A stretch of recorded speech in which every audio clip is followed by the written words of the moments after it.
down today. Thank you. Fergus, thank you to you as well. It's been terrific.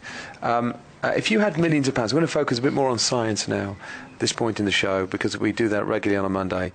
And here's one of the big stories around today. If you had millions of pounds at your disposal to make one change to the world, what would you do? That's the question the public is invited to consider with the launch of a national science competition. To mark its 50th anniversary, BBC Two's Horizon programme is offering a prize to help solve one of the greatest scientific problems facing the world today. Before the competition really begins, the show needs your help to decide what the biggest problem we face actually is. So it'll ask the nation to vote for a short list of 6 different problems. Once you've had your say, there'll be £10 million up for grabs for scientists, technologists and boffins at home to come up with a solution to the selected problem. Professor Brian Cox explains. In order to address these big challenges, you see like an ageing population, climate change, whatever they are, energy provision, all these things, in order to make good decisions about how we proceed as a society, you need a level of education, a level of scientific awareness to understand what the challenges are amongst everyone, because we live in a democracy. We choose where our money goes. So I think that's the key thing. It doesn't matter who wins, really. The key thing for me is that it's going to put out there the questions and allow people to think about them and to see what science and technology can do. One of the 6 shortlisted issues that you can vote for is to help restore mobility for people with paralysis, people like Sophie. Hi, I'm Sophie Morgan and I'm 29. So when I was 18, I had a car crash. I was driving home from a party and just lost control of my car, and in the crash basically broke my spine. So I've been paralysed since then. When I had the accident, my spinal cord, all that happened really, it's not, as people imagine, it wasn't severed or anything like that. It was just damaged. It was literally the vertebrae moved and the insides were, I'm speaking very non-technical jargon, but the insides were damaged to the point where some scar tissue formed, and that scar tissue has stopped messages going through. So that's all it is. It's very simple, but as a result of that, I am what they call complete paralysis. So it means essentially no hope ever. No movement and no feeling from the level of my injury down, which is just around my chest, my sternum. And ultimately, I suppose, there is one day the potential that there could be a cure, in inverted commas, with stem cell research, but I don't know how far away that is, and I don't know if that's realistic. I don't know. I don't really think about it. So you were just looking at life in a wheelchair? Yeah, exactly. My life was going to be going forward, as far as I was aware and concerned, it was going to be in a wheelchair, yeah. So tell me about this amazing contraption. I mean, they say it looks like Robocop. It really does, doesn't it? Black, shiny mechanics that you strap on your leg. It's around your back as well, and you control your legs with little joysticks. Yeah, exactly. Well, it's called Rex because it's a robotic exoskeleton.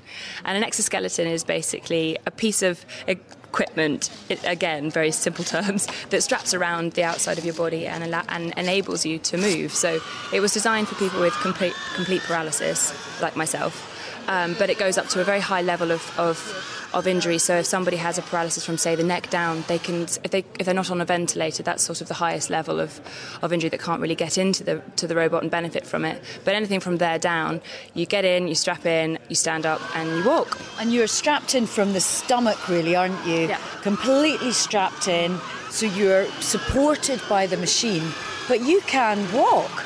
Yeah, it does. The amazing thing about Rex is it completely supports me. So I am paralysed from quite a high level, and that means a number of things. But one thing is that I have no balance. My stomach, my core support is I don't have any use of my stomach muscles. So to be able to get up into this device and actually be secure enough that I can walk around unassisted, unsupported, I don't have to have crutches or hold on to anybody or anything like that. I can walk around, I can stand still, I can wave my hands in the air, I can hug Go upstairs? Everybody. Yeah, I can go upstairs, I can go up slopes, it's the stuff of dreams, really. It's been in development for almost a decade, so it's a long time coming, and I've only really just got involved recently, so it's just amazing to be part of the journey, really.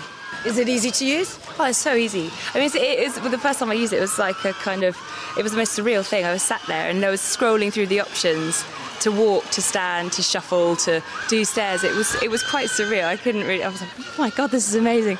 But then, you just scroll around, you click it, and off you go. It's so easy. How much has this changed your life? In every way. I don't really know how it's not. In every way. I mean, there's the small things that I suppose most people take for granted. The getting up and making a cup of tea and being standing again, being able to see things from a different perspective, being able to hug my family, look people in the eye. Those things seem small but are huge to me. But then on top of that, there are the health benefits that I've really noticed since using it. And it's only been a short time now, so I'm excited to see what will change over a longer period. But already I feel better, I sleep better, spasms have gone down. And, you know, spinal cord injury is complicated. Living with a disability like this is difficult, and there's nothing that everything can be helped by actually getting up, standing and walking. It's so important. I'm noticing around your neck you're wearing a necklace that says Wanderlust. Yeah. I've got a love for wandering now. I wander around. So let's Simon Watt, you've been at the launch of this today. To explain what's going on. Yeah, so it was a big privilege. It's all to celebrate the fact that Horizon is now 50 years old, and it's also commemorating a similar prize made back in the time whenever there was a need for sea ships.